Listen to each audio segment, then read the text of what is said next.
కాపాడమని ప్రార్థిస్తున్నాం. ఇప్పుడైతే వాక్యాన్ని నేర్చుకుని చూడగా మీ యొక్క ఆత్మ సహాయం అనుగ్రహించమని ప్రార్థిస్తూ, మీకే సమస్త మహిమ ఘనత ప్రభావములు మీకు చెల్లిస్తూ యేసుక్రీస్తు నామమును బట్టి ప్రార్థించి వేడుకుంటున్నాం తండ్రి. ఆమేన్, ఆమేన్. కూడి వచ్చిన మీ అందరికీ ప్రభు అయిన యేసుక్రీస్తు నామమున వందనాలు. గత కాలమందు మనము వాక్యాన్ని నేర్చుకుంటున్నాం. దేవుని దయ వల్ల ఈరోజు కూడా మనకు అవకాశం వచ్చింది కాబట్టి మీకు గుర్తుండాలి. గుర్తుందా?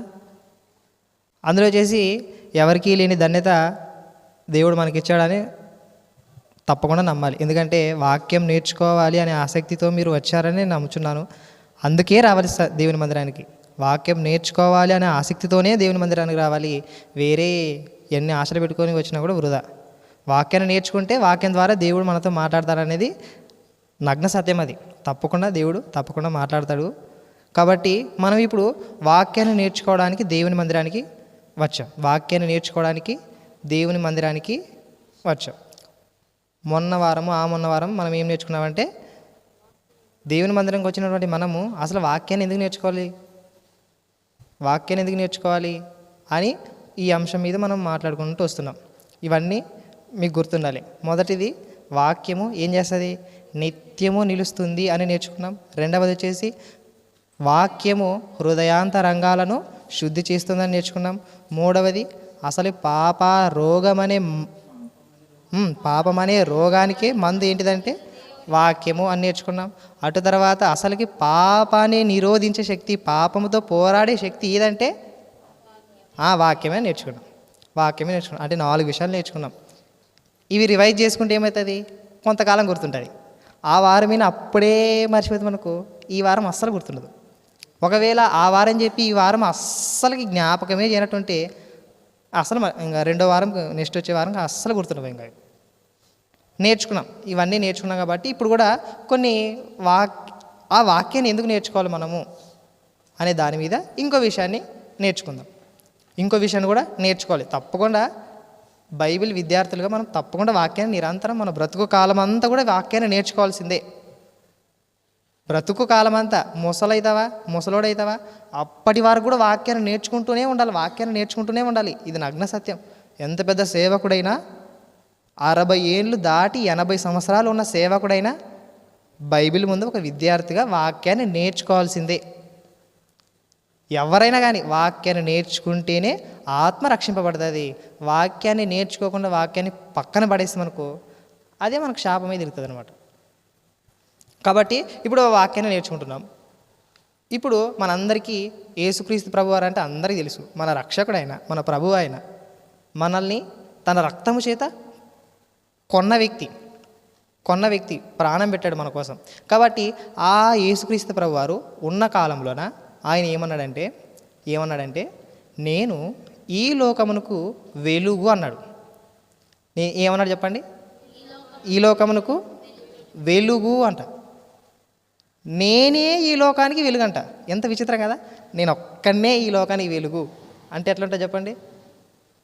అప్పుడు ఎదుటిన్న వాళ్ళు, నువ్వు ఒక్కడే వెలుగువా అని క్వశ్చన్ వస్తుంది కదా. మనకైతే రాదులే. అప్పుడు వింటున్నటువంటి వ్యక్తులు ఉంటారు కదా, పరిసయ్యులు, శాస్త్రులు, వీళ్ళందరూ ఉంటారు కదా. అప్పుడు ఏమన్నా డౌట్ వస్తుందంటే, నీ వద్దే వెలుగుంటే అంటే ఇంకో విషయం ఏమిటంటే, అసలు వెలుగు అని యేసుక్రీస్తు ప్రభువారు చెప్తున్నారంటే ఆ వెలుగు ఎలాంటిది అనేది శాస్త్రులకి, పరిశీలకి తెలీదు. ఇప్పుడు నేను లోకానికి వెలుగు అయ్యున్నాను అంటున్నాడు. అసలుకి ఈ వెలుగు యేసుక్రీస్తు ప్రభువారు. మొదట ఏం గమనించాలంటే మనము, ఈ వెలుగు ఎవరంటే యేసుక్రీస్తు ప్రభువారు. ఇది మీకు అర్థమైందా? అర్థమైంది. ఇది చాలా అర్థం కావాలి. ఇప్పుడు మనకు 2 ఉన్నాయి, వెలుగు, చీకటి. వెలుగు అంటే తెలుసు, చీకటి అంటే కూడా తెలుసు. చీకటి అంటే ఈ రాత్రి కాలంలో ప్రస్తుతానికి అనుకోండి. వెలుగు అంటే పొద్దునైన తర్వాత వెలుగు వస్తుంది. కానీ యేసుక్రీస్తు ప్రభువారు చెప్తున్నది ఈ రాత్రి ఆ పగలు కాదు చెప్పేది. అసలుకి వెలుగు అంటేనే పరిశుద్ధతకు గుర్తు. వెలుగు అంటేనే పవిత్రతకు గుర్తు. అటు తర్వాత చీకటి అన్నాడా? ఎక్కడైనా చీకటి అన్నాడా? కొత్త నిబంధనలు అంటే మనం ఏమర్థం చేసుకోవాలంటే అక్కడ పాపము, అపవిత్రత అని అర్థం చేసుకోవాలి. పాపము, అపవిత్రత, దేవునికి విరోధమైనటువంటి పాపమని అర్థం చేసుకోవాలి. ఇప్పుడు యేసుక్రీస్తు వారు నేను ఈ లోకమునకు వెలుగు అన్నాడంటే యేసుక్రీస్తు వారు ఎంత పరిశుద్ధుడు, ఎంత గొప్ప పవిత్రత కలిగిన వాడు, ఎంత తృష్ణ కలిగిన వ్యక్తి. అంత గొప్ప వ్యక్తి ఈ మాట అంటున్నాడంటే తనలో ఎంత పరిశుద్ధత, ఎంత పవిత్రత, మనం కొలవలేనంత పవిత్రత, పరిశుద్ధత ఉంది కాబట్టి ఆ మాట అనగలిగాడు. అందుకనే వ్యభిచారమందు పట్టబడిన స్త్రీ ఇలా వచ్చిందంటే అసలుకి ఈమె వ్యభిచారం చేస్తుంది అని ఒక స్త్రీ ఎదుట నిలబడితే ఆమె చుట్టూ ఉన్నటువంటి వారందరి తలంపుల్లో విచిత్రమైన ఆలోచనలు వస్తాయి, తప్పకుండా వస్తాయి. కానీ యేసుక్రీస్తు ప్రభువారు ఆ ఆలోచనలు కూడా కంట్రోల్ చేయగల సమర్థుడు. ఆ ఆలోచనలు కూడా రానివ్వకుండా సమర్థత కలిగిన వ్యక్తి, అంత పరిశుద్ధుడు. కాబట్టి ఆయన ఏమంటున్నాడంటే నేను ఈ లోకమునకు వెలుగు అని చెప్తున్నాడు. ఇప్పుడు మనం కూడా బాప్తీసం తీసుకున్నాం. ఒకప్పుడు మనం ఎలా ఉన్నవారంటే చీకటి సంబంధాలు అంటే పాపానికి దాసులమై ఉన్నవాళ్ళం, పాపాన్ని ఎరిగిన వాళ్ళంగా, పాపాన్ని చేస్తున్న వాళ్ళంగా మనం అంతా ఒకప్పుడు ఉన్నాం. ఇది నమ్మి తీరాలి, మనము ఒకప్పుడు నేను పాపిని అని మీ ఇతరులతో చెప్పుకోవాలి. ఇప్పుడు నన్ను యేసుక్రీస్తు ప్రభు వారు రక్షించుకున్నారు అని తప్పకుండా ఇతరులతో మీరు పంచుకోవాలి ఈ మాటల్ని. అందుకనే లేఖనం చెప్తా కదా, మీరు ఒకరి పాపములు ఒకరు ఒప్పుకొని సరి చేసుకొని క్రీస్తులో ఇంకా వర్ధిల్లండి అని చెప్తున్నాడు. ఇప్పుడు ఆ వెలుగు ఉందంట. మన ప్రాచీన పరిస్థితి చూద్దామండి. మన ప్రాచీన పరిస్థితి ఎలాంటిదంటే కొలస్సీ పత్రిక 3వ అధ్యాయం 5వ వచనం, 3 రెఫరెన్సులు ఉంటాయి. 3 రెఫరెన్సులు ఒకేసారి చదువుతాం. కొలస్సీ పత్రిక 3వ అధ్యాయం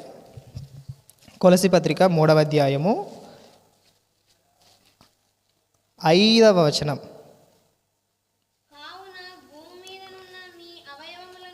అవయవములను అనగా జారత్వమును, అపవిత్రతను, కామాతురతను, దురాశను, విగ్రహారాధనను, ధనాపేక్షను చంపివేడి. ఇప్పుడు ఈ లక్షణాలు చదివినారా? ఈ లక్షణాలు మనం చదివాం. ఈ లక్షణాలు మనం బాప్తీసం తీసుకోకముందు, ప్రభులోకి రాకముందు మనలో ఉన్నాయి లేదా? ఉన్నాయి, తప్పకుండా ఉన్నాయి. అలా ఇంకో వచనం చూడండి. మార్క్స్ వార్త 7వ అధ్యాయం 21 వచనం ప్రకారము హృదయములో నుండి అంటే లోపల నుండి, మార్క్స్ వార్త 7వ అధ్యాయం 21 వచనం, లోపల నుండి అనగా మనుషుల హృదయములో నుండి దురాలోచనలను, జారత్వములను, దొంగతనములను, నరహత్యలను, వ్యభిచారములను, లోభములను, చెడుతనములను, కృత్రిమమును, కామ వికారమును, మత్సరమును, దేవదూషణయు, అహంభావమును, అవివేకమును వచ్చును. ఇప్పుడు ఈ లక్షణాలు తెలుసు, మనకి బాగా తెలుసు. అవివేకము, అవిధేయత, ఇవన్నీ మనకి బాగా తెలిసినవి. ఒకప్పుడు ఎప్పుడు వీటన్నిటికీ మనం దాసులై ఉన్నాం. ఇంకో వచనం చూడండి ఒకసారి. ప్రకటన గ్రంథము 21వ అధ్యాయం 8వ వచనం చూడండి. 21వ అధ్యాయం 8వ వచనము, పిరికివారును, అవిశ్వాసులను, అసహ్యులను, నరహంతకులను, వ్యభిచారులను, మాంత్రికులను, విగ్రహారాధకులను, అబద్ధికులందరూ అగ్నిగంధకములో పడవేయబడతారంట. అంటే ఇప్పుడు నేను ఈ లక్షణాలు ఉన్నాయి కూడా, లక్షణాలు నేను చూపించినటువంటి ఈ 3 రిఫరెన్స్లో ఏమున్నాయంటే లక్షణాలు ఉన్నాయి. ఏ లక్షణాలు అంటే మనం ఒక ప్రాచీన స్థితిలో ఉన్నాం. ప్రాచీన స్థితిలో అంటే ప్రభునే ఎరుగునప్పుడు, అసలు ప్రభువుకి మనం దగ్గర కానప్పుడు మన స్థితి, మన గతి ఎలా ఉందంటే పాపపు స్థితిలో ఉంది. ఇలాంటి లక్షణాలు అన్నీ కలిగి ఉన్నాం. ఇప్పుడు యేసుక్రీస్తు ప్రభువారు ఏమంటున్నాడంటే నేను లోకమునకు వెలుగునంటే నా వద్ద పరిశుద్ధత ఉంది, పవిత్రత ఉంది. ఇప్పుడు మీలో ఏముందంటే ఇవన్నీ లక్షణాలు ఉన్నాయి. ఇవన్నీ లక్షణాలు పెట్టుకొని దేవుని దగ్గర నిలబడితే కడగమంటాడు ఒకేసారి, బయటికి మాట్లాడు ఒకేసారి. అసలు నా సన్నిధిలో నిలబడుటకు నీవు అర్హుడవే కావురా, నీలో ఇన్నోటి లక్షణాలు ఉన్నాయి, దరిద్రమైనవి, దౌర్భాగ్యకరమైనవి, అపవిత్రత, అసలు పరిశుద్ధత లేనితనము, ఇవన్నీ అవిశ్వాసం నీలో ఉన్నాయి. నీలో ఉండని నేను అంగీకరించను. నీలో నేనేం చూస్తున్నానంటే పరిశుద్ధత చూస్తున్నాను. అందుకని యేసుక్రీస్తు ప్రభువారు ఏం పలుకుతున్నాడంటే నేను వెలుగును, నేను లోకానికి ఏమైనానంట వెలుగు, నేను లోకానికి ఏమైనానంట వెలుగు. అసలుకి ఈ వెలుగు ఏం చేస్తుందని చెప్పండి? ఈ వెలుగు ఏం చేస్తుంది చెప్పండి? వెలుగు ఏం చేస్తుంది చెప్పండి? చీకటి గది ఉన్నది అనుకోండి, చీకటి గది, అసలుకి గింత రవ్వంతా కూడా వెలుగు లేదు, చీకటి పెద్ద గది ఉంది. ఆ గదిలో నుంచి రాత్రి గడిచిన వెంబడే సూర్యుడు ఉదయిస్తున్నాడు అనుకోండి, ఏదో చిన్న సైజు హోల్ ఉన్నదనుకోండి, ఆ హోల్లో నుంచి ఒక కిరణం పడుతుంది. తెలుసా? ఎప్పుడైనా చూసింటాం, పక్కా చూసింటాం, ఎందుకంటే మనకు అనుభవాలు ఉన్నాయి కాబట్టి. ఆ కిరణం పడేసరికి ఆ గదంతా ఏమైతే చెప్పండి, అప్పుడు ఆ వెలుగులో ఏముండదు, ఇక్కడ రాయి ఉందా, కట్టు ఉందా, తర్వాత బెంచ్ ఉందా, తర్వాత మొబైల్ ఉందా, బైబిల్ ఉందా అనేది కనపడుతుంది. అసలుకి వెలుగే రాకుంటే ఏమైనా కనపడుతుందా? అస్సలే కనపడదు. నీవే కింద పడతావు, ఫస్ట్ ఏడబడతావో తెలియదు. అంటే వెలుగు లోపలికి వచ్చేసరికి మనలో ఉన్నటువంటి తప్పులు కనపడతాయి. ఇప్పుడు లోకములోనికి వెలుగు వస్తుందంట, ప్రభువు ఒక వెలుగుగా వచ్చాడు. ఇప్పుడు ఈ వెలుగు మన హృదయంలోకి వెళ్ళేసరికి మనలో ఉన్నటువంటి దౌర్భాగ్యకరమైనటువంటి ఆలోచనలు, పాపపు తలంపులు, అబద్ధములు, వేషతత్వములు ఇవన్నీ ఉన్నాయి కదా, వీటన్నిటినీ బయలుపరుస్తుందంట వెలుగు. వెలుగు ఏం చేస్తుందంట? బయలుపరుస్తుంది. ఒరే నీలో ఇది ఉంది, సరిచేసుకో బాబు. ఒరే ఇక ఈ తప్పు నీలో ఉంది, పాపం నీలో ఉంది, నువ్వు సరిచేసుకో అని ఈ వాక్యం అనే వెలుగు ఏం చేస్తుందంటే నీ హృదయంలోకి చొచ్చుకొని వెళ్ళిపోయి ఏం చేస్తుందంటే నీ చీకటి గదిని, నీ హృదయం అనే చీకటి గదిని ఏం చేస్తుందంటే వెలుగుమయం చేస్తుంది. ఆ చీకటి గదిలో ఉన్నటువంటి వ్యర్థమైన చెడు ఆలోచనలు ఉంటాయి కదా, తప్పులు ఉంటాయి కదా, వాటన్నిటినీ ప్రత్యక్షపరిచి నువ్వు సరిచేసుకో అనే వాక్యం సెలవిస్తుందంట. నేను చెప్పేది అర్థమవుతుంది అందరికీ? అందరూ వింటున్నారు కదా? జాగ్రత్త వినండి. కొంతమంది అయినా దేవుడు ఇచ్చినటువంటి ధన్యత అనుకొని వాక్యాన్ని నేర్చుకుందాం. ఇప్పుడు ఆ వెలుగు ఏం చేస్తుందంటే చీకటిలో జరిగే కార్యక్రమాలన్నిటినీ ప్రత్యక్షపరుస్తుందంట. అందుకని అపోస్తులైనటువంటి పౌలు గారు ఎఫెసీ పత్రిక 5వ అధ్యాయం 13వ వచనంలో సెలవిస్తాడు ఆ మాట. ఏ మాట అని ఆలోచిస్తే ఎఫెసీ పత్రిక 5వ అధ్యాయం 13వ వచనం ప్రకారము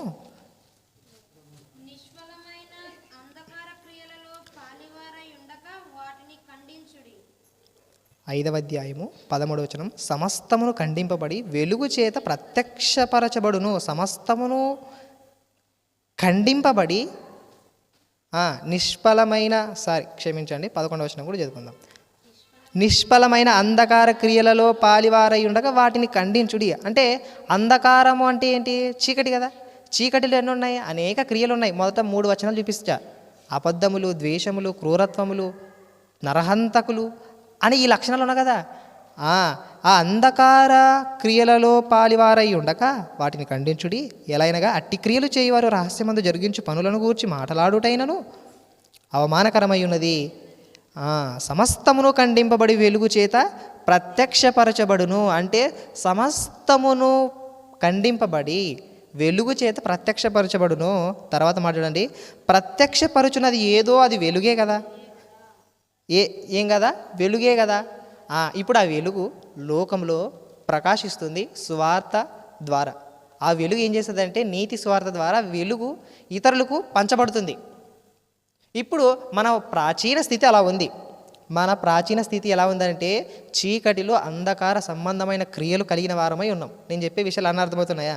నేను లైన్ టు లైన్ వస్తున్న ప్రతీది చెప్పుకుంటూ అసలు వెలుగు ఉందంట, యేసు ప్రభు వారు వెలుగంట, అసలు వెలుగు అంటేనే పరిశుద్ధతకు నిలయము అని చెప్పినాం. మనం ఒకనాటి స్థితిని చెప్పినాను, 3 రెఫరెన్స్లు చూపించి ఆ స్థితిలో దౌర్భాగ్యులుగా, దుర్మార్గులుగా, చెడ్డ ఆలోచన కలిగిన వాళ్ళగా ఉన్నాము అని సెలవిచ్చా. మన క్రియలన్నిటినీ ప్రత్యక్షపరిచింది ఏమిటంటే యేసుక్రీస్తు అనే వెలుగు మన హృదయంలో ప్రత్యక్షపరచబడింది కాబట్టి మనం దేవుని సన్నిధానికి వచ్చాం. ఆ వెలుగు మన హృదయంలో ప్రకాశింపబడింది కాబట్టే మనం దేవుని సన్నిధానికి వచ్చి వాక్యాన్ని నేర్చుకోవాలి, నా తప్పులను ఒప్పుకోవాలని ఇక్కడికి వచ్చాం.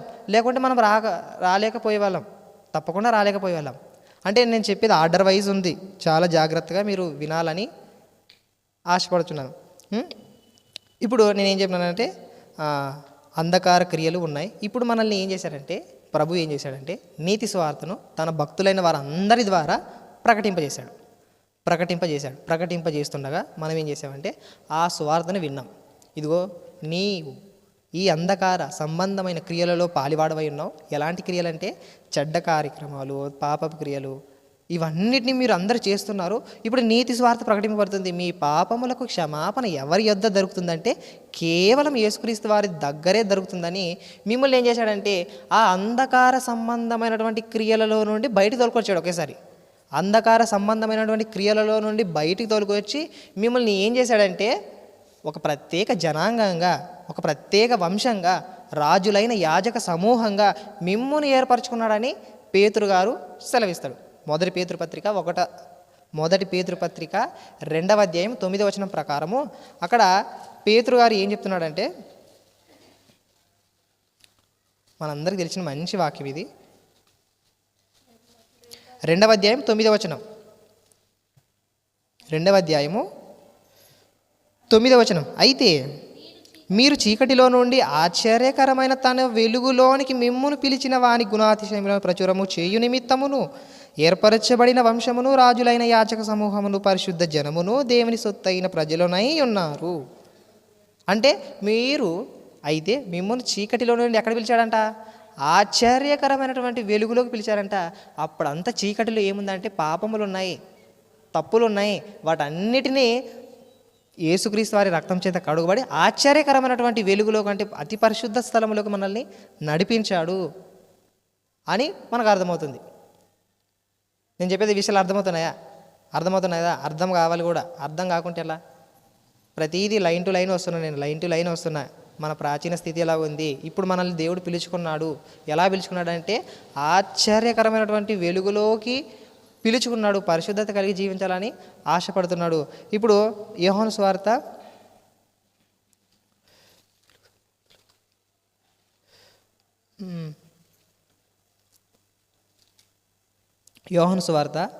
12వ అధ్యాయం 36వ వచనం.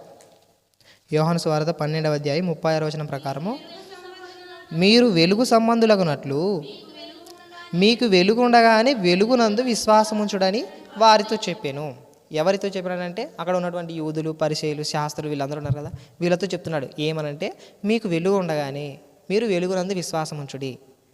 అంటే ఇదిగో పరిశుద్ధత కలిగినటువంటి వ్యక్తిగా మీరు కోరుకున్నటువంటి మెస్సైగా నేనున్నాను, నా యందు విశ్వాసం ఉంచండి అంటే వారు విశ్వాసం ఉంచలేదు. ఇప్పుడు కూడా నీతి సువార్త ప్రకటింపబడుతుంది. ఇదిగో నీతి సువార్త ప్రకటింపబడుతుంది, మీరు వెలుగునందు విశ్వాసం ఉంచండి. ఇప్పుడు చెప్పబడుచున్న మాటలన్నీ కూడా హృదయం అనే అంధకారములోకి వెలుచున్నటువంటి వాక్యపు వెలుగులని అర్థం. ఇప్పుడు నేర్చుకున్నటువంటి మనం విషయాలన్నీ కూడా హృదయం అనే అంధకారములోకి వాక్యం అనే వెలుగులు వెలుచున్నామని అర్థం. అక్కడ ఆ వెలుగులు వెళ్ళేసరికి అక్కడ ఉన్నటువంటి కల్మషము, దుర్మార్గత అన్నీ కూడా బయటికి కనబడతాయి. ఆ వాక్యం ఏం చేస్తుందంటే సరి చేసుకో, ఇవి బాలేవు, నువ్వు దేవుడు అంగీకరించడు అని సెలవిస్తున్నాడు. ఇప్పుడు వేరే వాళ్ళకి, ఇప్పుడైతే మనం సంఘంలోకి చేరాం, ఇప్పుడు మనమైతే సంఘంలోకి చేరుతున్నాం. ఇప్పుడు ఈ వాక్యం ద్వారా చెప్తున్నాడు కదా, అంధకార సంబంధమైన క్రియలు కలిగి ఉన్నారు కదా, వాళ్ళకు కూడా సెలవిస్తున్నాడు. ఏమని సెలవిస్తున్నాడు అంటే మీరు మారండి, ఈ వాక్యం వినండి, మారండి అని సెలవిస్తున్నాడు. మారండి అని ఈ విధంగా సెలవిస్తున్నాడు. ప్రభువు ప్రతీదీ నేర్పిస్తున్నాడు. ఇప్పుడు 2 విషయాలు చెప్తున్నాను. ఇప్పుడు నేను మొదటిగా చెప్పినట్టు అసలు వాక్యాన్ని ఎందుకు నేర్చుకోవాలి అనే విషయం గుర్తుంది. అసలుకి వెలుగు అంటే ఎవరు చెప్పినా చెప్పండి. వెలుగంటే యేసుక్రీస్తు వారిలో అతి పరిశుద్ధత లక్షణాలు కలిగి ఉన్నాడు. వెలుగంటేనే పరిశుద్ధతకు సంబంధించింది. చీకటి అంటే దేనికి సంబంధించింది అని చెప్పినాను? పాపానికి సంబంధించింది, అపవిత్ర క్రియలకు సంబంధించినది. అటు తర్వాత మనం ఒకనాటి ఇప్పుడు మనం సంఘానికి చేరామంటే, వాక్యాన్ని నేర్చుకోవడానికి వచ్చామంటే, మనం ఒకనాటి మనం బాప్తిసం తీసుకున్నామంటే, ఒకప్పుడు మన ప్రాచీన స్థితి ఎలా ఉండేదంటే పాపులుగా, దుర్మార్గులుగా ఉన్నాం. మనల్ని దేవుడు ఎలా పిలుచుకున్నాడంటే తన కుమారుడైనటువంటి యేసుక్రీస్తు ద్వారా పిలుచుకొని ఆశ్చర్యకరమైనటువంటి వెలుగులోకి నడిపించాడు అని నేర్చుకున్నాము. ఇప్పుడు ఈ ఆశ్చర్యకరమైనటువంటి వెలుగులోకి రమ్మని ఎవరిని పిలుస్తున్నాడంటే విశ్వాసము లేని వారిని, విశ్వాసం ఉంచని వారిని కూడా పిలుస్తున్నాడని నేర్చుకున్నాం. ఇప్పుడు మనం వాక్యాన్ని ఎందుకు నేర్చుకున్నామంటే అసలుకి మన బ్రతుకుల ద్వారా, ఇప్పుడు నుంచి బాగా వినండి, మన బ్రతుకుల ద్వారా మనమే ఒక వెలుగుగా, ఇతరులకు కనబడే విధంగా మనమే ఒక వెలుగుగా ఇతరులకు మాదిరికరంగా బ్రతకడానికి మనం వాక్యాన్ని నేర్చుకోవాలి. మనమే వాక్యాన్ని ఎందుకు నేర్చుకోవాలంటే మన బ్రతుకుల ద్వారా దేవుని మహిమపరుస్తూ అనేకులను నా బ్రతుకు ద్వారా దేవునిలోకి నడిపించాలి అని ఆశ కలిగి మనం వాక్యాన్ని నేర్చుకోవాలి. నేను చెప్పే విషయాలు అర్థమవుతున్నాయా? మనమే ఒక వెలుగుగా ఉండి ఇతరులకు మన వెలుగును ప్రసరింపజేస్తూ ఆ వాక్యం అనే వెలుగుల చేత వారిని ఆకర్షించి ప్రభు తట్టుకు నడిపించాలి. అసలు ఎందుకు వాక్యాన్ని నేర్చుకోవాలంటే ఇందుకే వాక్యాన్ని నేర్చుకోవాలి. నేను చెప్పే విషయాలు అర్థమవుతున్నాయా? వాక్యాన్ని ఎందుకు నేర్చుకోవాలంటే మనమే ఒక వెలుగుగా ఉండి ఇతరులకు ఆ కాంతి కిరణాలు, వాక్యం అనే కాంతి కిరణాలు ప్రకాశింపజేసి వారిని ప్రభు తట్టు నడిపించాలి. అందుకే వాక్యాన్ని నేర్చుకోవాలి. అందుకని భక్తుడైన దానియేలు ఏం చెప్తాడంటే, ఒక్కసారి మీరు బుద్ధిమంతులైతే ఆకాశమందు జ్యోతుల వలె కనబడుచున్నారంట. జ్యోతి ఏం చేస్తా చెప్పండి? ఇంట్లో జ్యోతి పెట్టుకోమా? దీపం తెలుస్తుంది అందరికీ. దీపం పెట్టుకుంటాం. అది ఏం చేస్తుంది? ఇంతటికి వెలుగు ఇస్తుంది. తెలుసు కదా, వెలుగు ఇచ్చేది అందరికీ తెలుసు, ప్రతి ఇంట్లో ఉంటుంది. కరెంట్ ఏదంటే మనం ఏం చేస్తాం? పాతకాలం ప్రకారం దీపం అంటిస్తాం, పెడతాం. అంటించిన వెంబడే విపరీతమైన ప్రకాశం వస్తుంది. తర్వాత మనం ఆయా పనులు చేసుకుంటాం. చీకటి ఉంటే ఏమైనా కనబడతాయా? దుప్పన పడతాం, ఇంకా ఒకేసారి ఏటికే పడతాం. కాబట్టి వెలుగుంటే ఏం చేస్తాం చెప్పండి? అన్ని పనులు చేసుకుంటాం, అన్నీ చేస్తాం, తప్పకుండా చేస్తాం. ఇప్పుడు మనల్నే ఒక వెలుగుగా పెట్టాడు. ఆకాశ మండలంలోని జ్యోతుల వలె మీరు ఉండాలి, మీరే ఒక వెలుగుగా ఉండాలని ప్రభు కోరుచున్నాడు. వాక్యాన్ని ఎందుకు నేర్చుకోవాలి అనే అంశము దాటి వెళ్ళట్లేదు, దాంట్లోనే ఉన్నా. వాక్యాన్ని ఎందుకు నేర్చుకోవాలంటే మనమే ఒక జ్యోతుల వలె ఉండి మన ఇంటిలో ఉన్నటువంటి వారందరికీ ఒక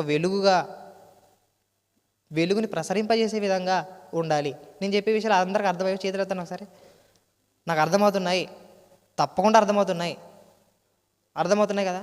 మీకు అర్థం కావాలి, మరి అర్థం కాకుండా మీకు చెప్తే వృధా అవుతుంది. అందుకని అర్థమవుతున్నాయి కదా. నేను అందుకనే పదే ఒకే విషయాన్ని 2 సార్లు చెప్తున్నా, అర్థం కావాలని.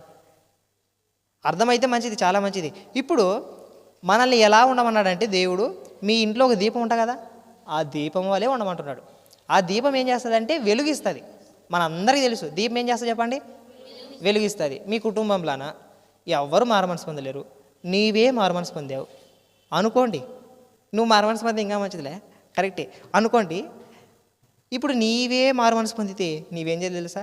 నీ కుటుంబానికి నీవే ఒక వెలుగుగా ఉండి, ఒక దీపంగా ఉండి వారికి వెలుగుని ప్రసరింపజేయాలి. ఆ వెలుగు ఏంటంటే వాక్యము. ఆ వెలుగు అంటే ఏంటో చెప్పండి? వాక్యము. నీ బ్రతుకు ద్వారా, నీ ప్రవర్తన ద్వారా, నీ మాటల ద్వారా ఆ వాక్యాన్ని ఏం చేయాలంటే ఇతరులకు ప్రసరింపజేయాలి. అలా ప్రసరింపజేసినప్పుడు నీ ప్రవర్తన బట్టి నీవెందుకు ఇంత గొప్పగా ఉన్నావు, నీవెందుకు ఇంత పరిశుద్ధంగా ఉన్నావు, నీవు నోటి నుండి బూతులే రావే, నీ ఎందుకు ఇంత గొప్పగా బ్రతుకుతున్నావు, అసలుకి వ్యర్థమైన మాటలు అస్సలు మాట్లాడలేదు అని నిన్ను గూర్చి నీ కుటుంబకులే అనుకునే విధంగా మీరేం చేయాలంటే మీ బ్రతుకుని వాక్యపు వెలుగులతో నింపుకుంటే మీరే ఒక వెలుగుగా ప్రకాశిస్తారు. మీరే ఒక వెలుగుగా ప్రకాశిస్తారు. అందుకే దీపం ఏం చేస్తాం చెప్పండి? ఇంట్లో పెడితే మిగతా ప్రదేశాలకు అన్నిటి ఏమిస్తుంది చెప్పండి? వెలిగిస్తుందా లేదా? అలాగే ఒకవేళ మీరు మీ కుటుంబంలో మారుమనసు పొందుకుంటే మీరు ఒకవేళ వాక్యము వెలుగుగా ఉంటే వారిని మార్చుకోవచ్చు, తప్పకుండా మార్చుకోవచ్చు. ఒకవేళ ఎవ్వరు మారుమనసు పొందలేనుకోండి, ఆ కుటుంబం అంతా కటిక చీకటి, గాఢాంధకారం తప్పకుండా. ఇప్పుడు మన వాక్యాన్ని ఎందుకు నేర్చుకోవాలంటే మనమే ఒక వెలుగుగా ఉండి నా కుటుంబీకులను, నా సమాజపు వారిని రక్షించుకోవాలని వాక్యాన్ని నేర్చుకొని వాక్యపు వెలుగులో నేను బ్రతకాలని వాక్యాన్ని నేర్చుకోవడానికి వస్తున్నాం. ఎందుకు వస్తున్నాం చెప్పండి?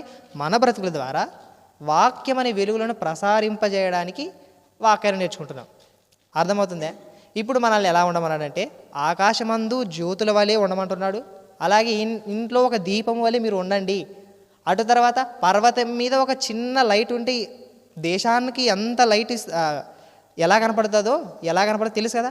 ఒక పర్వతం మీద ఒక మంచి పెద్ద లైట్ ఉందనుకో, ఈ ఊర్లో ఉన్న ఎమ్నూరులో ఉంటే బాగా కనపడుతుంది, తప్పకుండా కనపడుతుంది.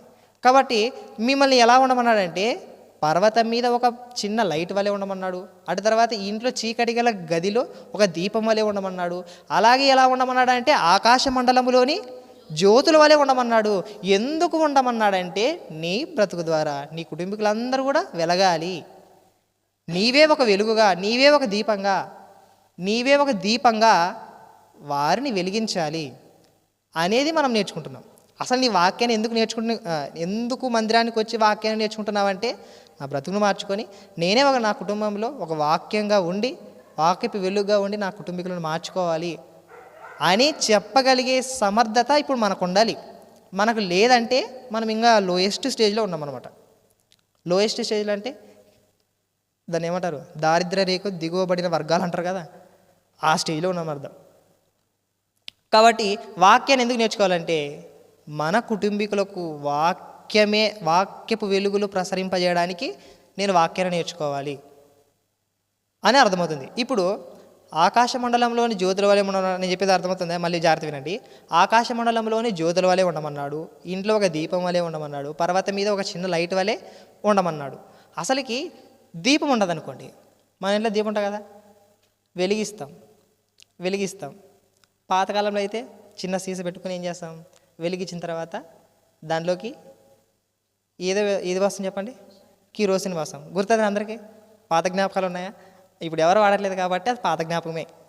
కాబట్టి ఇప్పుడు దాన్ని పెట్టిన తర్వాత అనుకోకుండా నూనె అయిపోయింది అనుకోండి, ఏమైతే చెప్పండి, అది ఆరిపోతుంది. ఉన్న పాటన ఆరిపోతుంది. ఉన్న పాటన ఏం చేస్తుందండి, ఆరిపోతుంది. అసలు ఇంక వెలిగిస్తుందా? అస్సలుకి. ఇప్పుడు మనల్ని దీపం వలె ఉండమన్నప్పుడు మనలో నూనె అయిపోతే ఏమవుతుంది చెప్పండి, చీకటి అవుతుంది. అవునా కదా? దీపం ఉంది, ఆ దీపంలో నూనె అయిపోతే ఏమవుతుంది చెప్పండి, చీకటి అవుతుంది, గాఢాంధకారం అవుతుంది. ఇప్పుడు నుంచి జాగ్రత్త వినండి. అసలుకి మనల్ని ఎలా ఉండమన్నాడంటే, మనం అందరం ఒకటికి 2 సార్లు 10కి 100 సార్లు ఏం చెప్పుకున్నారంటే, నేను ఆత్మను అని చెప్పుకోండి. ఇప్పుడు చెప్పుకోండి ఒకసారి, నేను ఆత్మను. ఒక్కసారి చెప్పుకోండి, నా కోసం చెప్పుకోండి. నా కోసం వదిలే దేవుని కోసం చెప్పుకోండి. నేను ఒక ఆత్మను. నమ్ముచున్నాం కదా, తప్పకుండా నమ్ముచున్నాం కదా. ఇది ఒక్కసారి చెప్పుకోండి, నేను ఒక ఆత్మను. మనస్ఫూర్తిగా నమ్ముచున్నారు కదా, మంచిది, చాలా మంచిది. ఇప్పుడు నేను ఒక రెఫరెన్స్ చూపిస్తా, ఆ రెఫరెన్స్ చూపండి. సామెతల గ్రంథం 20వ అధ్యాయం.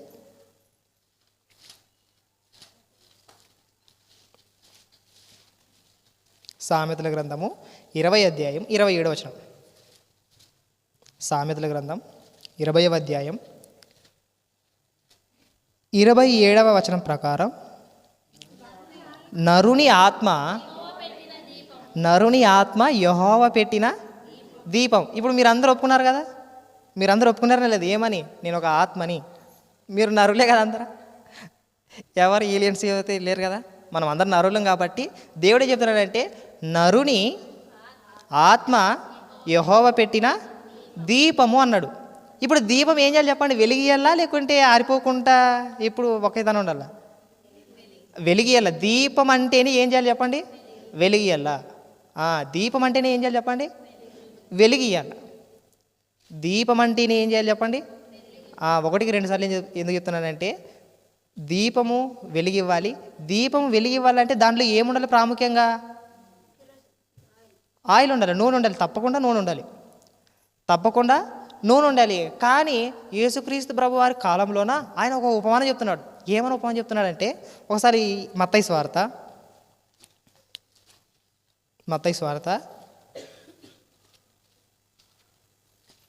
25వ అధ్యాయం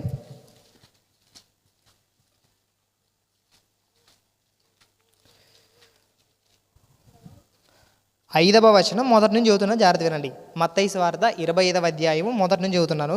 పరలోక రాజ్యము తమ దివిటీలు పట్టుకొని పెండ్లి కుమారుని ఎదుర్కొనుటకు బయలుదేరిన 10 మంది కన్యకలను పోలి ఉన్నది. వీరిలో 5 బుద్ధి లేనివారు, 5 బుద్ధి గలవారు. బుద్ధి లేనివారు తమ దివిటీలు పట్టుకొని తమతో కూడా నూనెను తీసుకొని పోలేదు. పరలోక రాజ్యము 10 మంది కన్యకలతో పోలుస్తున్నాడు. ఇప్పుడు కన్యకలు ఉన్నారంట, 5 మంది కన్యకలేమో ఇటు సైడ్ ఉన్నారు, 5 మంది కన్యకలేమో ఇటు సైడ్ ఉన్నారు. ఈ 5 మంది కన్యకలేమో నూనెను తీసుకున్నారు, దివిటీలను పట్టుకున్నారా? పట్టుకున్నారా? దివిటీతో పాటు ఏం తీసుకున్నారా చెప్పండి, దేన్ని? నూనె తీసుకున్నారు కదా, నూనె తీసుకున్నారు. బుద్ధి లేని కన్యకలు ఉన్నారంట పక్కన, వాళ్ళు దీపం పట్టుకున్నారా? దివిటి పట్టుకున్నారు. దివిటి అంటేనే దీపం, తెలుసు కదా. దివిటి పట్టుకున్నారంట. నూనె తీసుకున్నారా? తీసుకోలేదు. పెళ్లి కుమారుడు ఎప్పుడు వస్తాడో అస్సలకి తెలీదు. ఆయన వచ్చేంత వరకు నా దీపం వెలుగుతూనే ఉండాలి. ఆరిపోయిందా, గెట్ అవుట్ అంటాడు ఒకేసారి. ఆరిపోయిందా, నువ్వు రావద్దు, నీ దీపం ఆరిపోయిందిరా నాయన. మీరు బుద్ధి లేని వాళ్ళు, మీరు బుద్ధి గల కన్యకల వల్ల ఉంటే మీరు ఏం చేస్తారంటే నూనెను వెంబడి తెచ్చుకుంటారు. నా యజమానుడు, నా పరలోకపు రాజు ఎప్పుడు వస్తాడు నాకు తెలియదు కాబట్టి నేనేం చేయాలి, మెలకువ కలిగి నా నూనె నా దగ్గర పెట్టుకుని నా దీవిటిని పట్టుకొని ఏం చేయాలా, వెలుగుతూ ఉండాలి, ప్రకాశిస్తూ ఉండాలి అని జాగ్రత్త కలిగి ఉంటావు. కానీ మీరు బుద్ధి లేని వారు కాబట్టి నూనె అయిపోతుంటే అలానే ఉన్నారు, పండుకొని ఉన్నారు, మేలుకోనట్లేదు అసలు మీరు. కాబట్టి అందులో వచ్చేసి ఇప్పుడు బాగా వినండి. వీళ్ళు ఎవరు? బుద్ధిగల కన్యకలు ఉన్నారు కదా. ఈ బుద్ధిగల కన్యకలు అసలు తమతో నూనె ఎందుకు తీసుకెళ్ళాలి చెప్పండి? నేను పాయింట్ అర్థమవుతుందా? సింపుల్ క్వశ్చన్ ఇది సింపుల్ ఆన్సర్ ఉన్నది. దివిటితో పాటు, దీపంతో పాటు నూనె ఎందుకు తీసుకోవాలి? అది ఆరిపోతుంది. ఆరిపోతే వెంబడి ఏం చేయాలి? పోస్తేనే అది ఏమొస్తుంది? వెలుగు వస్తుంది. ఇది అందరికీ తెలుసు కదా. మరి బుద్ధున్నోడు ఏం చేయాలి చెప్పండి? తప్పకుండా నూనె తీసుకెళ్ళాలి లేదా? తప్పకుండా తీసుకెళ్ళాలి. అసలుకి నేను చెప్తున్నది ఆ నూనె గురించి ఎక్కువ చెప్తున్నా, అవునా కదా? ఆ నూనె ఏంటిది ఇంతటికి? ఆ నూనె అంటేనే ఏంటి చెప్పండి? వాక్యము. ఇప్పుడు నేను మొదట చెప్పినట్టు నరుని ఆత్మ యెహోవా పెట్టిన దీపం. ఇప్పుడు మనం అందరం ఎవరు చెప్పండి? ఇప్పుడు మనం అందరము దీపాలము. మొదటగా మీరు ఆత్మలు అన్నారు. ఇంతమంది ఆత్మలు ఉంటే ఇన్ని దీపాలు ఉన్నాయన్నమాట. ఇక్కడ అన్ని దీపాలు ఉన్నాయి, మనం అందరం దీపాలమే. ఇప్పుడు వాక్యాన్ని ఎందుకు నేర్చుకోవడం కోసం అంటే నూనె కోసం వచ్చాం మేము. దేనికోసం వచ్చాం చెప్పండి? నూనె కోసం వచ్చాం. నూనె అయిపోయింది మా ఇంట్లో. నా దివిటీలో ఏమైపోయింది? నూనె అయిపోయింది. ఆ నూనె కోసం వచ్చాం బాబు, నూనె ఇవ్వండి అని ఇక్కడ సేవకంతో అడుక్కుంటున్నారు మీరు. అర్థమైనా చెప్పేది? ఇప్పుడు ఆ దీపాన్ని వెలిగించే నూనె అంటే ఏంటిది అని ఆలోచిస్తే యోహాను సువార్త 1వ అధ్యాయము 9వ వచనం.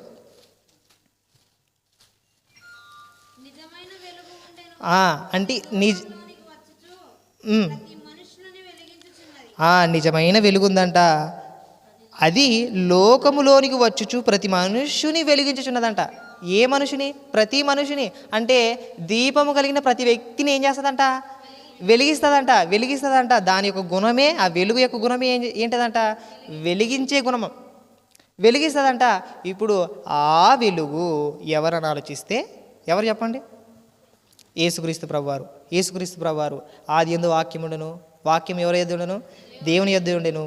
ఆ దేవుని యొద్ద ఉన్నటువంటి ఆ వాక్యము కృపా సత్య సంపూర్ణంగా మన మధ్యలోకి వచ్చింది. ఒక ప్రత్యక్షమైనటువంటి ఒక వెలుగుగా మనకు కంటికి కనబడింది, చూసాం. మనమంతా ఆ క్రియలను విన్నాము, వినుట వలన విశ్వాసం కలిగింది. ఇప్పుడు ఒక ఆత్మ దీపాలుగా ఉండటం మనం అందరము దివిటీలు పట్టుకున్నాం కదా. ఇప్పుడు ఈ ప్రతి మనిషిని వెలిగించేది ఏమిటంటే వాక్యము. ఈ నా ఆత్మ దివిటి ఆరిపోకుండా నన్ను వెలిగింపజేస్తూ ఉండేది ఏమిటంటే వాక్యము. ఆ వాక్యమే ఏంటి చెప్పండి? నూనె. ఆ వాక్యం ఏంటి చెప్పండి? నూనె. ఆ నూనెని తీసుకురావడానికి వచ్చాను బాబు. నువ్వు వాక్యాన్ని ఎందుకు నేర్చుకోవడానికి మందిరానికి వెళుచున్నావంటే మీరు చెప్పాలి. అప్పుడు నా దివిటి, నా ఆత్మ దీపము ఆరిపోకుండా అక్కడ నూనె అమ్ముతున్నారు. ఎక్కడ? మందిరములో. దాన్ని తీసుకోవడానికి వెళ్తున్నాను. నా ఆత్మ దీపము అస్సలుగా ఆరిపోకూడదు. ఆరిపోతే ఏముంటుంది చెప్పండి? గాఢాంధకారం అవుతుంది అంతా. నా ఆత్మ దివిటి ఆరిపోకుండా ఉండాలనే బుద్ధిగల కన్యకలు ఏం చేశారంటే వారితో పాటు ఏం తీసుకెళ్లారు? ఆ నూనెని తీసుకెళ్లారు. ఇప్పుడు మనం కూడా ఏం చేసేది తెలుసా? నా ఆత్మ దివిటి ఆరిపోతూ ఉందనుకోండి, మీరు అప్పుడే గ్రహించాలా, నాకు వాక్యం ఎంతగానో అవసరం రా నాయన. ఎక్కడికైనా కానీ మందిరం వెళ్ళాలి, తప్పకుండా వెళ్ళాలి. అక్కడ వాక్యాన్ని వింటే నాకు కొందైనా ఏదో నాకు నూనె దొరుకుతుంది అని ఆశతో ఏం చేయాలంటే మందిరానికి వచ్చి కొంతైనా వాక్యాన్ని పట్టుకొని నా ఆత్మ దివిటిని ఆరిపోకుండా జాగ్రత్త కలిగి చూసుకోవాలి. నా ఆత్మ దివిటి ఆరిపోకుండా ఆ వాక్యం చేత నూనె పోసి నా ఆత్మ దివిటిని వెలిగించుకోవాలని ఆశ కలిగి బుద్ధున్న ప్రతి ఒక్కరు ఇదే పని చేయాలి. ఏం చేయాలి చెప్పండి? బుద్ధున్నటువంటి ప్రతి ఒక్కరూ ఇదే పని చేయాలి. అందుకనే బుద్ధిగల కన్యకలు అని పేరు వచ్చింది. వాళ్ళ పేర్లు అంటే వాళ్ళకు కూడా మనుషులు కాబట్టి పేర్లు ఉంటాయి. కానీ ప్రత్యేకంగా బుద్ధి ఏంటి ఎప్పుడు చెప్పండి? వీళ్ళు బుద్ధి లేని వాళ్ళు, వీరు బుద్ధి ఉన్నోళ్ళని ఏం చెప్పాడంటే బుద్ధున్నోడు ఇలా ఉంటాడని చెప్పడానికి, బుద్ధి లేనోడు ఇలా ఉంటాడని చెప్పడానికి. అంటే ఇప్పుడు మనం అందరం వాక్యాన్ని ఎందుకు నేర్చుకుంటున్నాం చెప్పండి? మనల్ని, మన ఆత్మ దీవిటి, మన ఆత్మ దీపము ఆరిపోకుండా వాక్యమని నూనె పోస్తూ ఉండడం వలన నేను వెలిగింపబడుతూనే ఉంటాను. ఆరిపోతే ఏమన్నా ఉంటుందా? ఏముండదు. ఇతరులు వెలిగిస్తామా? ఇవ్వలేం. దేవుడు ఎలా ఉండమన్నాడు చెప్పండి? బుద్ధి గల కన్యకల వలె ఉండమన్నాడా, బుద్ధి లేని కన్యకల వలె ఉండమన్నాడా? మరి బుద్ధి కలిగిన వాళ్ళు ఏం చేయాలంటే వాక్యం నేర్చుకోవడానికి ఎక్కడ రావాలి చెప్పండి? మందిరానికి రావాలి. వాక్యం నేర్చుకోవడానికి ఎక్కడ రావాలి చెప్పండి? మందిరానికి రావాలి. మీకు అందరికీ తెలుసు, అపోస్తల కార్యంలోన ఐథియోపియుడు ఉంటాడు. కందాకి రాజు కింద ఒక నపుంసకుడు ఉన్నాడు. ఆ నపుంసకుడు యూదుల ధర్మశాస్త్రం పట్ల ఎంతో ఆసక్తి కలిగి ఉన్నాడు.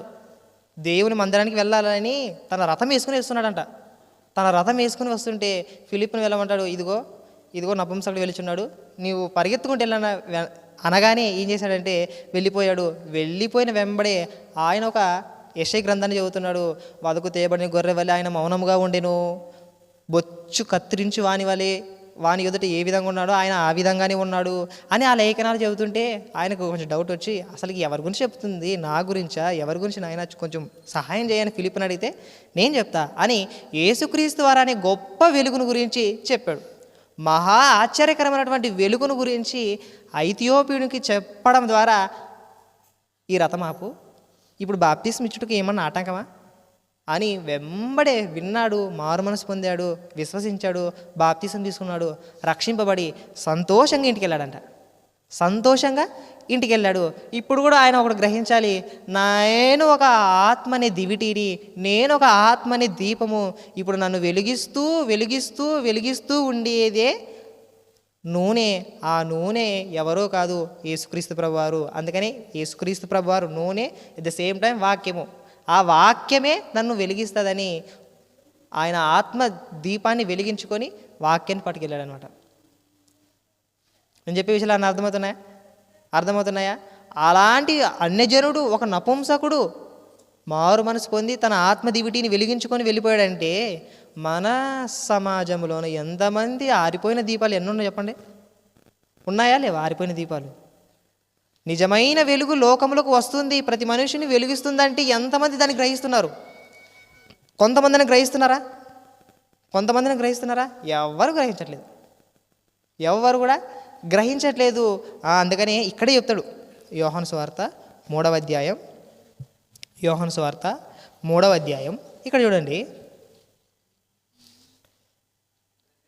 19వ వచనం చూడండి. ఆ తీర్పు ఇదే, వెలుగు లోకంలోనికి వచ్చెను కానీ తమకు వెలుగునొద్దకు రాడు. పాపం చేసేవాడు వెలుగునొద్దకు రానే రాడు. ఇప్పుడు నేను చెప్పినట్టు మళ్ళీ ఇప్పుడు రివైజ్ చేద్దాం. రివైజ్ అంటే నేర్చుకున్న విషయాలన్నీ మళ్ళీ రీకాల్ చేసుకుందాం. నేనేం చెప్పిన ఫస్ట్, అసలు వాక్యాన్ని ఎందుకు నేర్చుకోవడానికి ఈ మందిరానికి వచ్చాం, అసలు వాక్యాన్ని ఎందుకు నేర్చుకోవాలి అని ఆలోచిస్తే నేను ముందుగానే చెప్పిన అసలు మహా వెలుగు ఉంది. ఆ వెలుగు ఎవరంటే యేసుక్రీస్తు ప్రభువారు. నేను లోకమునకు నిజమైన వెలుగు అని చెప్పాడు. అంతే, ఇంకా ఆయన తప్ప ఇంకెవరు లేరు. ఇంకా ఇప్పుడు ఆ వెలుగు ఉంది. ఆ వెలుగు అంటున్నాడంటే అసలు వెలుగు చీకటికి రెండిట్ల మధ్యన తర్వాత డిఫరెన్స్ చెప్పిన.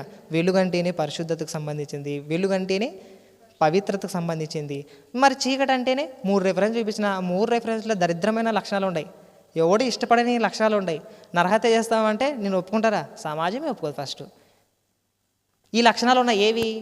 మాతృహంతకులు ఉన్నారంట కొంతమంది, తల్లిదండ్రులు చంపేవాళ్ళు ఉన్నారంట. మాతృహంతకులు అంటే వాళ్ళు ఇప్పుడు మన కంటికి కనబడితే మెచ్చుకుంటాం మనము. ఓరే నీవు బయటికి వరా నాయన, ఎందుకు వచ్చావనంట ఒకేసారి ఏడగానే కనబడితే కదా. అంటే ఈ లక్షణాలన్నీ కూడా చీకటి సంబంధమైనవంట. ఇప్పుడు మనం ఇప్పుడు సంఘంలో వచ్చాం, మనమే ఇంపార్టెంట్ ఫస్ట్, బయట వాళ్ళతో కాదు. ఇప్పుడు మనం సంఘంలోకి వచ్చాం, మనం ఒకప్పుడు బాప్తిసం తీసుకోకుండా పాపంలో ఉన్నాం. ఇప్పుడు మనల్ని పిలుచుకున్నాడు. ఎలా పిలుచుకున్నాడు అంటే ఆశ్చర్యకరమైన వెలుగులోకి తన కుమారుని ద్వారా పిలుచుకున్నాడు అని పిలుచుకున్నాడు. ఇప్పుడు మనం దేవుని మందిరానికి ఎందుకు వస్తున్నామంటే నా ఆత్మ దివిటి అని ఉంది, నా ఆత్మ దీపం అనేది ఉంది. ఆ ఆత్మదీపము అనేది ఆరిపోకుండా ఇక్కడ వాక్యం అనే నూనె దొరుకుతుంది. కాబట్టి ఈ వాక్యం అనే నూనెను నేను తీసుకెళ్ళడానికి ఈ మందిరానికి వచ్చాను అని మీరు చెప్పే విధంగా ఉండాలి. అసలుకి ఓ మనిషి, ఓ విశ్వాసి, నువ్వు ఎందుకు వాక్యాన్ని నేర్చుకోవడానికి మందిరానికి వెళ్తున్నావంటే పర్ఫెక్ట్ ఈ సమాధానం చెప్పాలా. ఏ సమాధానం? నా హృదయాంతరంగాన్ని శుద్ధి చేసేదిరా వాక్యము, నన్ను వెలిగించేది వాక్యం రా నాయన, నేను పాపముతో పోరాడే శక్తినిచ్చేది వాక్యము, నా హృదయాంతరంగంలో ఉన్నటువంటి ఆలోచనలను సరిచేసేది వాక్యము. అందుకే నేను వాక్యాన్ని నేర్చుకోవడానికి మందిరానికి వెళ్తున్నాను సుమా. నేను అందుకే వాక్యాన్ని నేర్చుకోవడానికి దేవుని మందిరానికి వచ్చి అక్కడ నేర్చుకుంటున్నాను అని తప్పకుండా చెప్పే విధంగా ఉండాలి మనం. తప్పకుండా చెప్పే విధంగా ఉండాలి. దేవుని మందిరానికి వచ్చామంటే మనల్ని సరిచేసేది వాక్యం అని మనస్ఫూర్తిగా నమ్మి ఇక్కడ రావాలి. ఇక్కడ చెప్పుచున్న వాళ్ళు కూడా ఇతరులకు అర్థమయ్యే విధంగా చెప్పాలి. వాళ్ళ హృదయంలో వాక్యాన్ని కొంతైనా నాటాలనే ఆసక్తితో వాళ్ళు చెప్పాలి. అలా చెప్పినప్పుడు సంఘం బాగుపడుతుంది. పరిశుద్ధతలోను, పవిత్రతలోను, ప్రేమలోను, విశ్వాసంలోను, శాంతి సమాధానాలు, నెమ్మది కలిగి జీవిస్తారు. అలా కాకుండా ఏది పడితే అది చెప్పి ఏదో గెంతులేసి కొన్ని సంఘాల్లో ఉంటాయి కదా, అవన్నీ వాటితో సంబంధం లేదు మనకి. మనం ఎందుకు వచ్చామంటే వాక్యము నేర్చుకోవడానికి వచ్చాం. వాక్యాన్ని ఎందుకు నేర్చుకుంటున్నామంటే నా ఆత్మ దివిటి ఆరిపోకూడదు, నా ఆత్మనే దివిటి ఆరిపోకూడదు, అస్సలుగా ఆరిపోకూడదు అని మనసులో పెట్టుకొని మనం ప్రతీదీ చేయాలి. ఈ లూకాసు వార్త, ఇది ఒక్క వచనం చూడండి. లూకాసు వార్త 12వ అధ్యాయం 35వ వచనం. 12వ అధ్యాయము 35వ వచనం.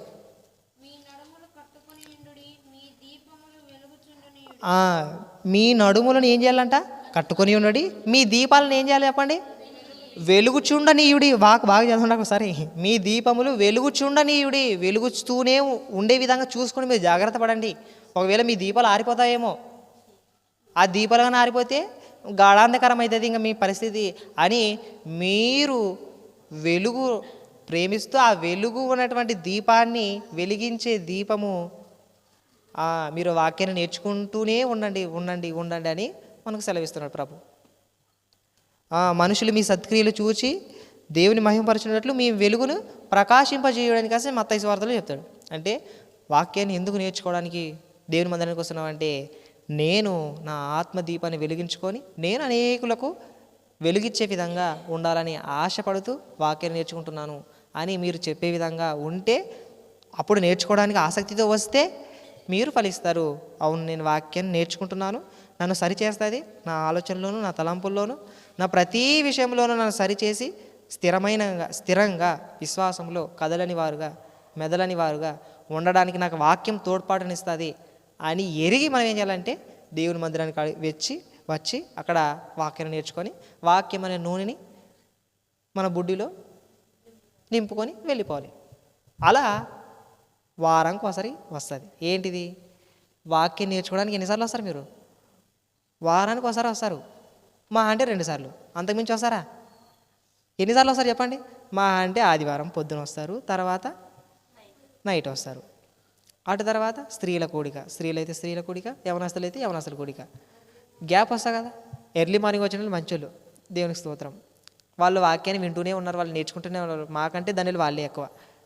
కాబట్టి ఈ వాక్యం నేర్చుకునేది ఇంకా మనకు సరిపోవట్లేదు, ఇంకా ఎక్కువ నేర్చుకోవాలి, ఈ వాక్యం అనే నూనెని ఇంకా ఎక్కువ సంపాదించుకోవాలని ఆసక్తి కలిగి మనమంతా అలా ఉంటేనే మన ఆత్మదీపం ఎలా ఉంటుందంటే వెలుగుతూనే ఉంటుంది, ఇతరులకు ప్రకాశిస్తూనే ఉంటుంది, మనల్ని సరిచేస్తూనే ఉంటుంది. వాక్యము ఆ వాక్యమే మనకి పరిష్కారము, ఆ వాక్యమే మనల్ని సరిచేసి బలపరిచేది. కాబట్టి ఈనాడు నేర్చుకున్నటువంటి విషయాలు గుర్తున్నాయి, ఎంతరికి అర్థమైనాయా? ఇప్పుడు 50 మాటలు చెప్పింటాను, 50 మాటలు ఒక 3 మాటలు కూడా అర్థమైనాయా? అర్థం కాలేవా? 3 మాటలని అర్థమైనాయా? అర్థం కావాలి, తప్పకుండా అర్థం కావాలి. అర్థం కాకుంటే ఏమి? దాన్ని విడమరిచి దాన్ని సరిచేసి లైన్ టు లైన్ పదే 1కి 2 సార్లు దాన్ని మీకు చెప్పి దాన్ని పలికించి, అంటే మీలో ఒక 3 విషయాలైనా దేవుని గురించి నింపుకొని ఇంటికి వెళ్ళాలి. ఊరికి వస్తేనమ్మా, ఊరికి ఇంటికి వెళ్తామంటే బాగోదు, ఏమీ బాగోదు. అసలు సంతకి వెళ్తాం, నువ్వు వెళ్ళిందే సంతకి, ఎందుకు చెప్పండి? కూరగాయలు వేసరండి, కొత్త చేతులతో ఏం బాగుంటుంది చెప్పండి? ఏం బాగుండదు అసలుకి. కాబట్టి మనం అలా ఉండకుండా వాక్యాన్ని పట్టుకొని మన బుడ్డిలో నింపుకొని వెళ్దామండి. కాబట్టి ఈనాడు వాక్యాన్ని నేర్చుకున్నారు కాబట్టి ఈ దినమందు మనం నేర్చుకున్నటువంటి ఈ వాక్యాన్ని దేవుడు మన హృదయములో 100 అంతలుగా 1000 అంతలుగా ఫలింపజేయాలని దేవునికి ప్రార్థన చేసుకుంటూ ఈ వాక్య భాగాన్ని ముగించుకుందాం. ప్రార్థన చేసుకొని ఈ వాక్యాన్ని ముగించుకుందాం. మమ్మల్ని మిక్కిలిగా ప్రేమించే మా ప్రియ పరలోకపు తండ్రి, మీకు స్తోత్రములు తండ్రి. మమ్మల్ని ఎంతగానో ప్రేమించి మీ వాక్యపు వెలుగుల చేత మా హృదయాన్ని నింపిన